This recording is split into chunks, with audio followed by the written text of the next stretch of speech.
Cover பண்ணுங்க. இது கரெக்ட்டா இருக்கு. இத கவர் பண்ணுங்க. ஓஹோ இயற்கையை வணங்குபவர்கள். ஓஹோ நாமளும் தமிழர்கள் தானே. ஆமா நாமளும் தமிழர்கள் தான். நாமளும் இயற்கையை வணங்கிடுவோமா? ஓ வணங்கிடலாமே. பகரவனே அழகே நல்ல கதிரவனே அழகே நல்ல கதிரவனே அழகே நல்ல கதிரவனே வில்லிசையால் உன் புகழை பாடிட ஆமா பாடிட ஆமா பாடிட கண்ணீர் உலகற்ற கதிரொளியை அளிப்பவனே கதிரொளியை அளிப்பவனே கதிரொளியை அளிப்பவனே உயிரினங்கள் வாழ வழி செய்பவர் வழி செய்பவர் வழி செய்பவர் உயர்ந்தவனே உன்னை நாங்கள் போற்றினோம் ஆமா போற்றினோம் ஆமா போற்றினோம். அக்கா எனக்கு ஒரு சந்தேகம் வந்துருமே. உனக்கு ஒரு சந்தேகம் கேளும் கேளும். ஆமா இன்னைக்கு நம்ம எதை பத்தி வில்லிசை பாட வந்திருக்கோம்? நம்ம பிரைட் இன்னிசை குழுவினர் வில்லுப்பாட்டு ஆரம்பிச்சு சுமார் 13 வருடம் ஆக போகுது. இந்த 13 வருடமும் நீ இதே கேள்விதான் கேட்கிற. நானும் அதே பதில தான் சொல்றேன். சரி விட்டு தள்ளுங்க. இப்பவும் நானே சொல்றேன் கேளுங்க. ஜாதி மத வேறுபாடின்றி உலக மக்கள் அனைவருக்கும் தேவையான ஓஹோ அனைத்து வாழ்வின் கருத்துக்களையும் அள்ளி தரக்கூடிய உலக பொதுமுறை என்ற திருக்குறளை எழுதிய திருவள்ளுவரை பத்தி தான் நம்ம இன்னைக்கு வில்லுப்பாட்டு பாட வந்திருக்கோம். ஆமா வந்திருக்கோம். அது சரி உனக்கு திருவள்ளுவரை பத்தி என்ன தெரியும்? நல்லா தெரியுமே. நீ கொஞ்சம் விவகாரம் பிடிச்சாலே நம்ம கேட்டே தெரிஞ்சுக்குவோம். சரி அவர் எப்படி இருப்பாரு? மண்டையில கொண்டு வச்சுப்பாரு. முகத்துல தாடி வச்சுப்பாரு. அதுவும் சரிதான். கையில கலசம் வச்சுட்டு ஊர் ஊரா பாடிட்டு போவாரு. என்னது கையில கலசம் வச்சுட்டு ஊர் ஊரா பாடிட்டு போவாரா? சரி அவர் என்ன பாட்டு பாடுவாரு? உலகம் சமநிலை பெற வேண்டும் உயர்வு தாழ்விலா நிலை வேண்டும். நினைச்சேன் இப்படிதான் ஏதாச்சும் பண்ணுவீங்க. முகத்துல தாடி வச்சிருக்காரு காரணத்தினால அகத்தியருக்கும் திருவள்ளுவருக்கும் அடையாளம் தெரியாம போச்சே உங்களுக்கு. நானே சொல்றேன் திருவள்ளுவர் எப்படியாப்பட்டவரும் தெரியுமா? எப்படியாப்பட்டவர்?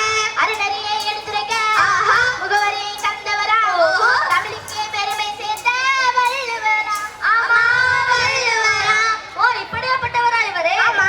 அவர் பிறந்த நாளே சொல்லிடுங்கக்கா. நம்ம திருவள்ளுவர் கிமு 31ஆம் நூற்றாண்டுல பிறந்தாருன்னா ஆய்வாளர்கள்லாம் சொல்லிட்டு இருக்காங்க. ஒவ்வொரு வருடமும் தைத்திங்கள் 2ஆம் நாள் தான் நம்ம திருவள்ளுவர் தினமா கொண்டாடிட்டு வரோம். சரி நம்ம இப்ப எத்தனை திருவள்ளுவர் ஆண்டுல இருக்கோம்? இப்பதான் நியூ இயர் ஆச்சு 3 நாள் ஆச்சு. 2026ங்க. அக்கா அவங்கள விடுங்கக்கா. நீங்க சொல்லுங்கக்கா. நம்ம இப்போ 2057ஆம் திருவள்ளுவர் ஆண்டு தான் கொண்டாடிட்டு இருக்கோம். திருவள்ளுவர் ஆண்டை பத்தி சொல்லிட்டீங்க.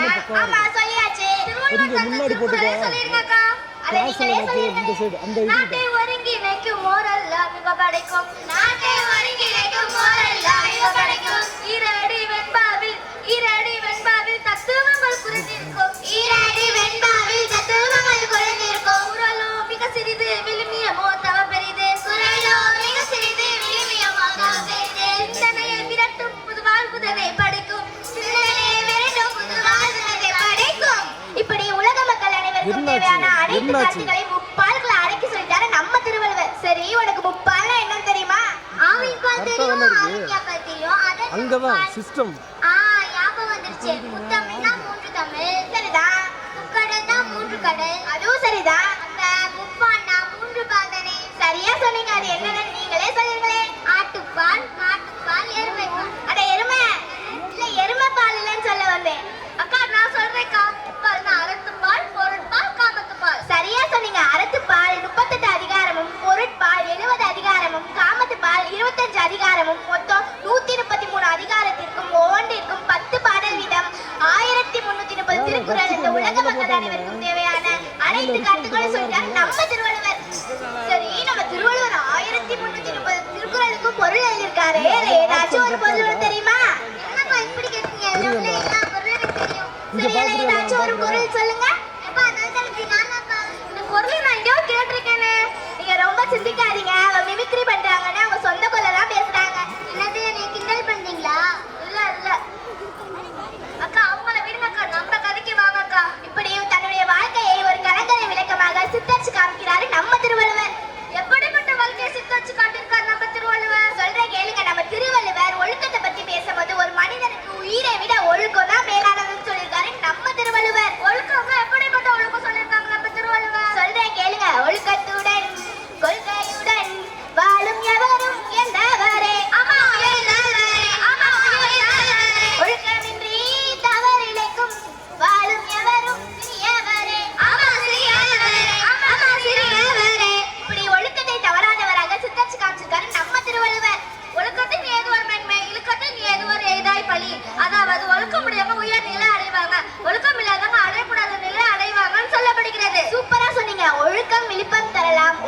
உயிரினும் ஓம்பப்படும். அதாவது ஒரு மனிதனுக்கு உயிரை விட ஒழுக்கம் தான் மேலானதுன்னு சொல்லியிருக்காரு நம்ம திருவள்ளுவர்.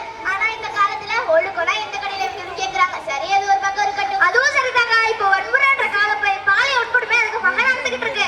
அதுக்குதான் நம்ம திருவள்ளுவர் சொல்லியிருக்காருல, பிறன்மணி நோக்காதே சான்றோர் பேராண்மை என்று வள்ளுவர் சொல்லியிருக்காருல.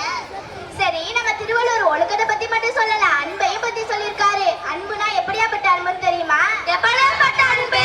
அன்புள்ளோர் வாழ்வுதனை அறவத்தான் அழித்திடுமோ, அன்புள்ளோர் வாழ்வுதனை அறவத்தான் அழித்திடுமோ, அன்புடனே அழுத்திடவே கதவுகளும் திறந்திடுமோ, அன்புடனே அழுத்திடவே கதவுகளும் திறந்திடுமோ, அன்பு கொண்ட உள்ளங்களில் சுயநலமே தோன்றிடாது. ஆமா, தோன்றிடாது. ஆமா, தோன்றிடாது. அவர் ஜூமிங்ல எடுக்க சொல்றாரு. உலகத்தையே ஆள முடியும் சொல்லிட்டாரு நம்ம திருவள்ளுவர்.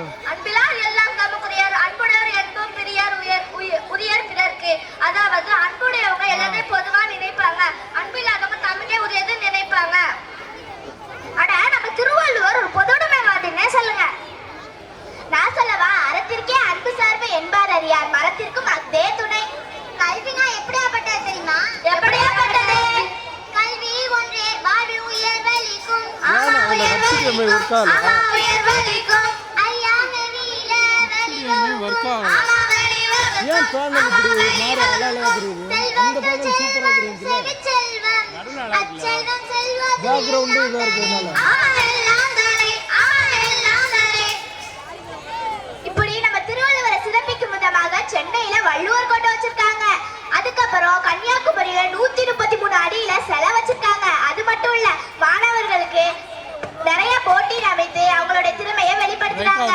அதுக்கப்புறம்